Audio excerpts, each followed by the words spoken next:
The Hunt for Tomorrow by Janson Davies. Chapter 1. Shattered Space. The stars burned cold above the battlefield. Across the galactic rim, the alien fleet surged like a tide of metallic fire. Thousands of warships, each a jagged silhouette against the dying light of a dozen shattered worlds. They moved with terrifying precision, leaving behind scorched planets and silenced colonies.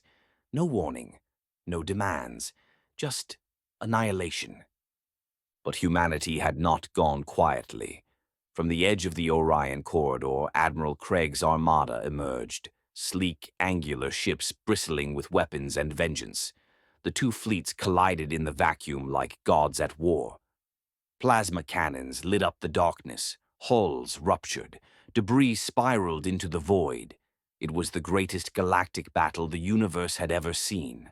Craig stood on the bridge of the Drake, his eyes locked on the alien flagship, a monstrous vessel, larger than any human city, its surface pulsing with eerie blue light.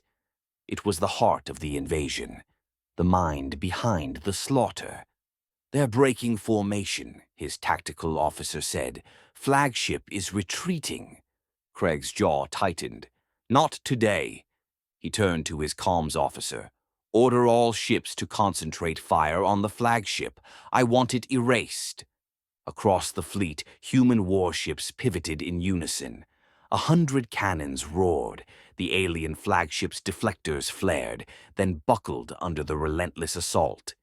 Explosions rippled across its hull like dominoes. Sections of the ship tore free, spinning into space. Then, just before the vessel was consumed entirely, a hatch opened. A single shuttle burst from the wreckage, riding the shockwave like a leaf in a storm. It was small, fast, and heading for the nearest moon. "Shuttle detected," the sensor chief called out. "Should we destroy it?" Craig hesitated. Something about the escape felt deliberate. "No," he said.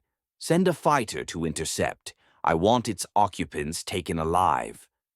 He turned toward the viewport, watching the shuttle vanish into the lunar shadow. "Let's find out why they came." Chapter 2. First Contact. The moon was a graveyard of forgotten light. Lieutenant Rory Powell's fighter sliced through the thin atmosphere, its engines whispering against the silence. Craters stretched like scars across the surface, and the shuttle, small, battered, and trailing smoke, had settled near a jagged ridge of obsidian rock. Rory's HUD blinked red warnings. Radiation spikes, trace alien tech, no signs of life. He landed 100 meters out, boots crunching against the dust as he approached the shuttle with weapon drawn. His breath misted inside his helmet, each step a countdown to confrontation. The hatch hissed open. Rory braced, expecting claws, fangs, something monstrous. Instead, a young woman stood shaking in fear, clutching a bundled infant to her chest. Her face was pale, streaked with soot and tears. Her eyes, wide, haunted, locked onto his. "Please," she whispered, "don't shoot." Rory lowered his weapon slowly. "Identify yourself." "Jessica Brand," she said, "from the colony on Eos Prime. They took us." She looked down at the child. "This is Jacob, my son." Rory scanned them, human, malnourished, no implants, no visible injuries. "What happened?" he asked. Jessica's voice trembled. "They destroyed everything, burned the cities, killed everyone. I don't know why they spared us. They barely looked at me. But Jacob, they studied him, tested him, like he was the reason they came." Rory's grip tightened on his rifle. "What kind of tests?" "I don't know. Machines, lights. They spoke in a language I couldn't understand. Then they stopped. I think they were going to kill us. But when the battle started, the guards left. I ran." She looked past him toward the stars. "Are we safe now?" Rory nodded, though he wasn't sure. "You're under military protection. I'll take you to the flagship. You'll be debriefed, then relocated." Jessica clutched Jacob tighter. Thank you. Rory tapped his calm. Admiral, I've made contact. Civilian survivors. One adult, one child. There was a pause, then Craig's voice, cold and clipped. Bring them in. And Powell, don't let them out of your sight. Rory glanced at the child. Jacob stared back, eyes impossibly calm. Something in that gaze unsettled him. He didn't know it yet, but the war had never been about territory or conquest. It had always been about the boy. Chapter 3. Debriefing. The Drake loomed in orbit like a steel leviathan, its hull scarred from battle, its decks humming with the quiet urgency of survival. Rory guided the shuttle into the docking bay, eyes flicking between Jessica, silent and pale, and the child nestled in her arms. Jacob hadn't cried once. Inside the debriefing chamber, sterile lights cast long shadows. Jessica sat across from a panel of officers, her voice steady but frayed as she recounted the horror on Eos Prime, the firestorms, the slaughter, the abduction. She spoke of the tests, the alien fixation on her son, the way they treated her like a footnote. Rory stood behind the glass, watching. He'd seen trauma before, but this was different. Jessica wasn't just a survivor. She was a witness to something the military hadn't anticipated. When the session ended, Rory escorted her to temporary quarters. She looked up at him, eyes searching. "Will they let us go?" she asked. Rory hesitated. "I'll make sure you're safe." He left her there, then made his way to the command deck. Admiral Craig was waiting, arms folded, gaze locked on a tactical display. He didn't look up. "You spoke with the woman?" he asked. Rory nodded. "She's credible. Her story checks out. I recommend relocation to a secure colony." Craig turned slowly. "That's not going to happen." Rory frowned. "Why not?" Craig tapped the console. A hologram flickered to life. Alien prisoners, restrained and interrogated, their voices translated in jagged bursts.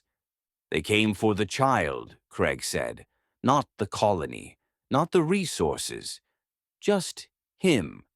Rory Powell stepped forward, still shaken from the debrief. "You're telling me they launched a full-scale invasion for a toddler?" Craig didn't flinch. "Not for who he is, for whom he'll become." He gestured toward the projection. Jacob Brand. Age, 18 months. Status, unknown anomaly. Our analysts ran deep time simulations, genetic modeling, cognitive potential. That child is a singularity, a mind that will reshape physics itself. Rory stared at the image. Jacob's eyes were wide, unblinking. There was something ancient in his gaze, something that didn't belong to a child. Craig continued. "He'll invent a device that renders starships obsolete, a teleporter, instant travel across the galaxy, no fuel, no delay, no borders." Rory's voice was low. "And the aliens know this. They saw it coming, their prophets, their quantum seers, whatever they use. They saw humanity spreading like wildfire, colonizing worlds they thought unreachable, becoming unstoppable." Rory stepped back, the weight of it pressing down. "So they came to kill him before he could grow up." Craig nodded. "They failed. But they'll try again." Silence stretched between them. Then Craig turned, eyes sharp. "That's why we're putting him into protective custody. And why you'll be his guardian." Rory blinked. "Me? You made first contact. The mother trusts you, and your record speaks for itself. Tactical brilliance, survival instincts, empathy. You're the right mix." Rory hesitated. "Where would we go?" Craig tapped a console. A new projection appeared, an old surveillance outpost on a barren planet. No traffic, no signals, decommissioned decades ago. "Off the grid," Craig said. "No one will find you." Rory nodded slowly, the decision settling in his bones. He wasn't just guarding a child, he was guarding the future of the species. Chapter 4. Into the Ice. The planet had no name. It was a forgotten rock on the edge of mapped space, once used as a surveillance post during the cold expansion. Now it was just ice and wind, its skies a permanent shade of ash. No traffic, no signals, no reason for anyone to come looking. Perfect. Rory guided the transport through the thick cloud layer, the outpost emerging like a rusted scar on the surface. The facility was half buried in snow, its landing pad cracked and overgrown with frost vine. Jessica sat behind him, clutching Jacob, her eyes scanning the desolate horizon. "This is home?" she asked softly. "For now," Rory replied. They disembarked into silence. The air was breathable but thin, the wind sharp and dry. The outpost's main hatch groaned open, revealing corridors lined with dust and decay. Lights flickered. Consoles blinked erratically. It smelled of old metal and forgotten purpose. Inside, Rory moved with practiced efficiency, clearing rooms, checking systems, hauling crates from the transport. Jessica followed, cleaning what she could, setting up a makeshift nursery in the least damaged chamber.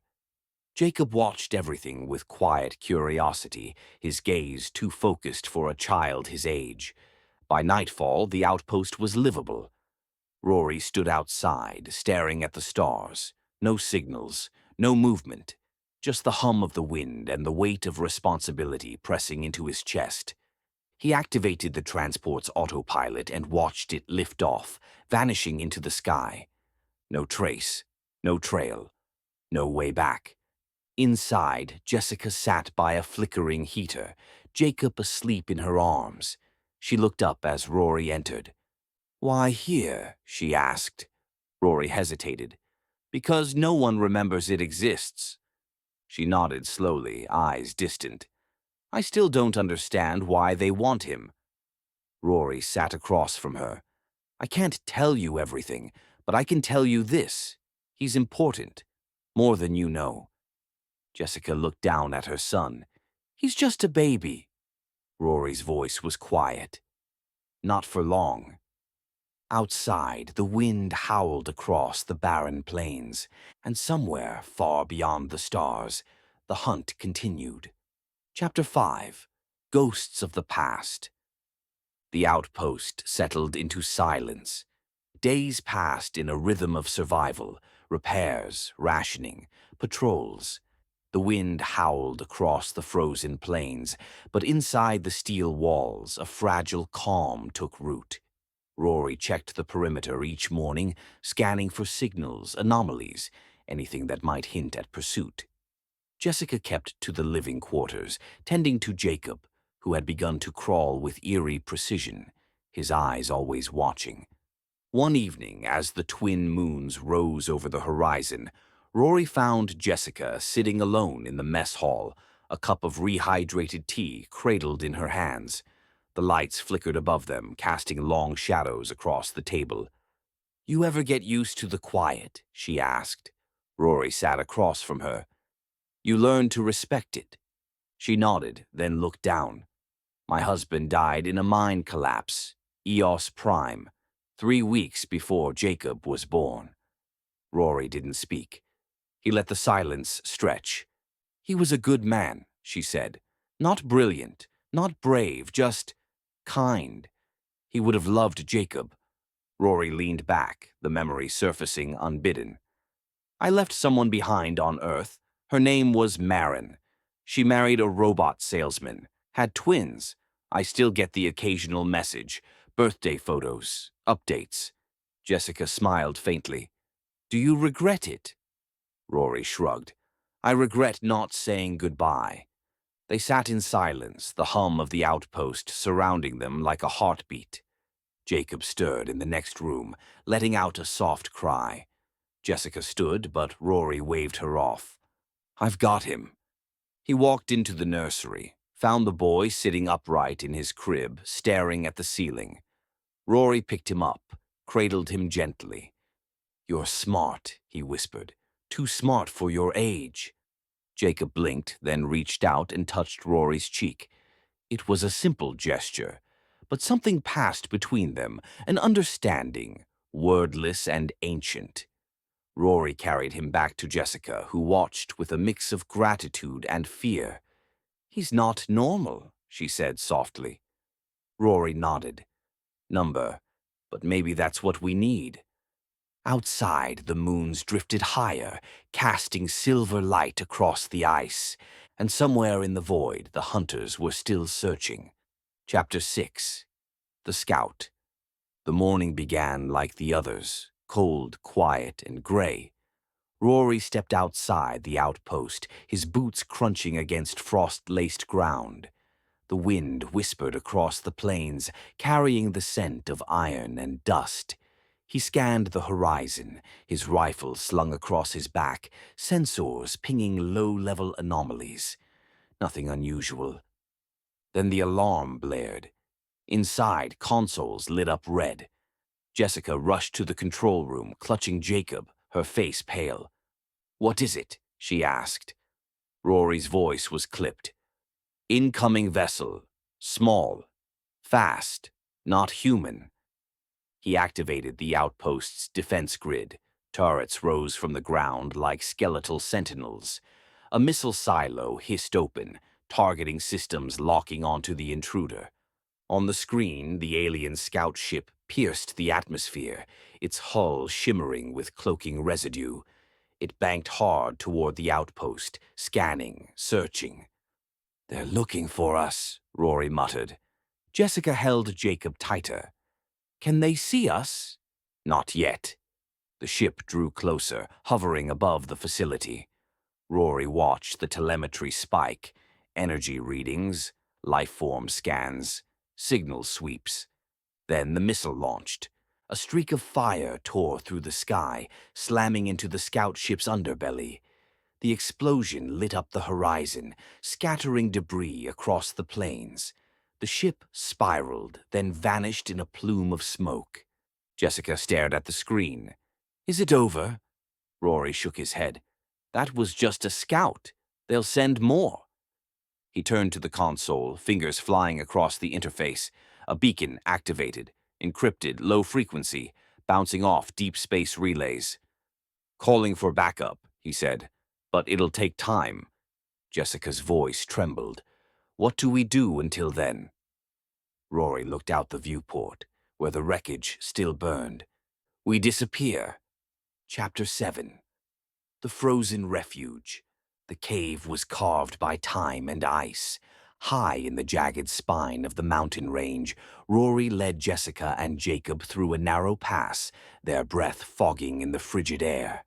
The wind raged like a living thing, clawing at their coats, whispering warnings in a language older than stars.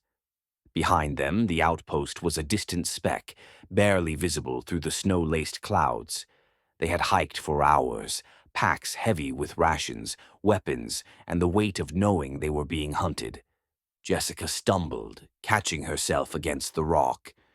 Rory turned, helped her up, his gloved hands steady. "We're close," he said.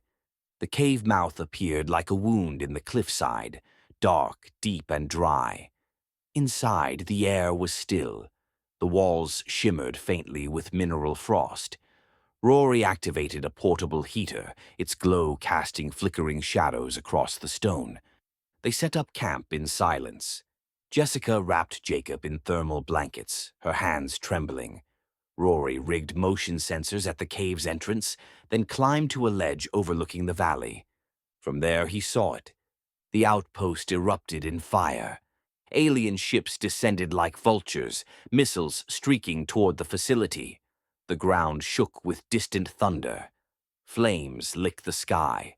The place they had called home for weeks was reduced to ash in seconds. Jessica joined him, eyes wide with horror. "They found us," she whispered. Rory nodded. "They'll search the wreckage. Then they'll spread out." She looked at him, fear rising. "What do we do?" Rory's voice was low, resolute. We wait, and if they come too close, I hunt them first. Jessica reached for his hand. Don't go. He turned to her, saw the desperation in her eyes, the silent plea not to be left alone again. I have to, he said. It's the only way. She leaned in, kissed him, soft, sudden, and full of everything they hadn't said. Then she stepped back, holding Jacob close. Rory descended into the valley, rifle in hand, shadows swallowing him whole. The hunt had begun again. But this time the predator was human. Chapter 8. Predator. The mountain was silent, but Rory could feel them. Alien troopers had scattered across the valley, their movements precise, methodical. They hunted like machines, sweeping the terrain in concentric circles, scanning for heat signatures, sound, scent. Their armor shimmered with adaptive camouflage, blending into rock and snow. But Rory had hunted before, on Earth, in jungles and deserts. He knew how to vanish, and he knew how to kill. He crouched behind a ridge, watching two troopers move through the ice field below.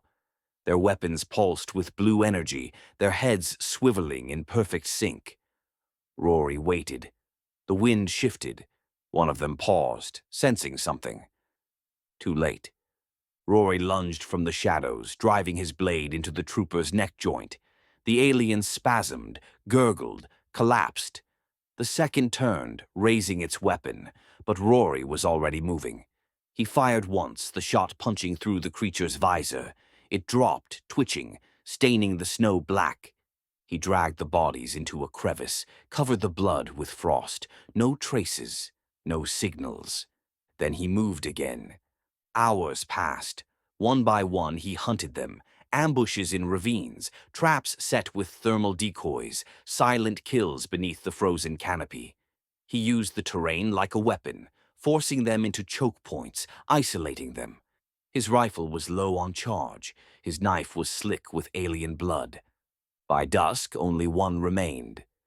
Rory tracked it to a narrow gorge where the trooper had set up a relay beacon. It was calling for reinforcements. Rory didn't hesitate. He dropped from the ledge like a shadow, landing behind the trooper. It spun, claws raised, but Rory tackled it into the snow. They rolled, grappling, striking. The alien was strong, inhumanly fast. It slammed Rory against the rock, fracturing his visor. He gasped, blood filling his mouth. Then he saw the beacon. Still active. Rory twisted, grabbed the alien's weapon, and fired point-blank into its chest. The trooper convulsed, then went still. Rory crawled to the beacon, ripped out its core, and crushed it beneath his boot. Silence returned. He stood there, panting, bleeding, surrounded by the bodies of his prey. The hunt was over. For now. Chapter 9. The Sky Falls. Rory's breath steamed in the cold as he climbed the final ridge, blood crusted on his jacket, his rifle low on charge. The valley below was littered with the remains of the alien troopers, scattered bodies half buried in snow, weapons frozen in their final grip. But the sky was changing. He saw it before the sensors did. 3 new ships breaching the atmosphere, their hulls gleaming like obsidian knives, larger than scouts, heavier, armed. They weren't searching anymore. They were here to finish the job. Rory sprinted toward the cave, lungs burning, boots slipping on ice. Jessica met him at the entrance, Jacob bundled in her arms, eyes wide with fear. "They're coming," Rory said. "Big ones." Jessica's voice cracked. "We have to run." "No time. We hold here." He activated the last of the outpost's beacon signal. A burst of encrypted data shot into deep space. A call for help. A final flare. Then he turned to the cave's narrow entrance, setting mines, tripwires, fallback positions. Jessica helped, her hands trembling but steady. She had stopped asking questions. She understood now. This wasn't just survival. It was war. The alien ships descended like thunder, their engines shaking the mountain. Missiles streaked toward the valley, obliterating the wreckage of their fallen scouts. Fire bloomed across the snow. Then the shuttles landed. Troopers poured out. Dozens this time, moving in formation, scanning, sweeping. Rory watched from the shadows, calculating angles, timing their advance. He fired first. A mine detonated, sending 2 troopers flying. He picked off another from the ridge, then retreated deeper into the cave. The aliens responded with plasma fire, scorching the rock, melting ice. The cave shook. Jessica shielded Jacob, whispering to him, singing softly to drown out the screams. Rory fought like a ghost, appearing, striking, vanishing. He used the terrain, the shadows, the chaos, but they kept coming. More than he could handle, more than he could kill. Then the sky split open. Human warships roared in from orbit, cannons blazing. Missiles tore through the alien ranks, ships exploded mid-air, troopers scattered. The mountain lit up with fire and fury. Rory collapsed behind cover, watching the tide turn. A voice crackled through his communication. "Powell, this is Admiral Craig. We've got you. Prepare for extraction." Rory turned to Jessica, who was crying now, silent tears of relief. "It's over," he said. She nodded, clutching Jacob close. But Rory knew better. This was just the beginning. Chapter 10. Earthbound. The transport broke through the cloud layer, descending toward Earth like a ghost returning home. Rory sat in the cockpit, eyes fixed on the sprawling city below. Glass towers, neon veins, endless movement. Civilization. Noise. Distraction. It was everything the mountain hadn't been. And that was the point. Jessica sat behind him, Jacob asleep in her arms. She hadn't spoken much since the rescue. Her eyes held the weight of too many close calls, too many unanswered questions. Rory understood. Silence was easier than truth. Admiral Craig's voice echoed in his mind.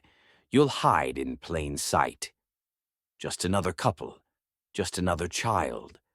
The transport landed in a quiet suburb on the outskirts of the city. A modest home had been prepared. White walls, synthetic lawn, a mailbox with their new names etched in chrome. Rory and Jessica Powell, and their son, Jake. Not Jacob, not the anomaly, just Jake. Inside, the house was sterile but livable. Furniture arranged with military precision. A fridge stocked with rations. A nursery already set up. Surveillance systems hidden in the walls. Jessica wandered through the rooms, touching surfaces like she was trying to wake them up. "This feels wrong," she said. Rory joined her in the kitchen. "It's safe." She turned to him. "Is it?" He didn't answer. That night, they sat on the back porch, watching artificial stars flicker in the sky. Jacob, now Jake, slept inside, his breathing steady, his dreams unknowable. Jessica broke the silence. "Do you think they'll come here?" Rory's voice was low. "They'll never stop looking." She nodded. "Then we don't stop watching." He looked at her, saw the resolve in her eyes. Not fear, not despair. Just quiet defiance. They weren't survivors anymore. They were guardians. And parenthood was just the next battlefield. Chapter 11. The Head Start. The city hummed with life. Outside their modest home, hover cars drifted past like silent fish, and children played in synthetic parks beneath the glow of orbital mirrors. It was peaceful, deceptively so. But inside, Rory and Jessica were already thinking ahead. Jake sat on the living room floor, stacking blocks with eerie precision. He wasn't just building towers, he was testing balance, weight, structure. At 18 months, he was already solving puzzles meant for children twice his age. Jessica watched him, brow furrowed. "He's going to need more than a safe house." Rory nodded. "He needs a head start, somewhere that can challenge him without exposing him." They sat at the kitchen table, scrolling through encrypted databases, off-grid academies, private institutions with quantum shielding, places where brilliance could bloom in secrecy. Jessica paused on one listing. The Longstreet Institute. Remote campus. A eye-enhanced curriculum. No public records. It's expensive, she said. Rory smirked. We'll make it work. They submitted a discreet application under false credentials. No mention of teleportation, no hint of prophecy, just a bright child with curious eyes and a quiet intensity. Later that night, Rory tucked Jake into bed. The boy looked up at him, eyes wide and ancient. "You're going to change everything," Rory whispered. Jessica stood in the doorway, arms crossed, a soft smile on her lips. "We'll make sure he's ready." Outside, the stars shimmered. The war was over, the hunt had ended, but the future was just beginning. The end. Please like, comment, and subscribe. Also, please hit the bell icon for notifications. Thank you.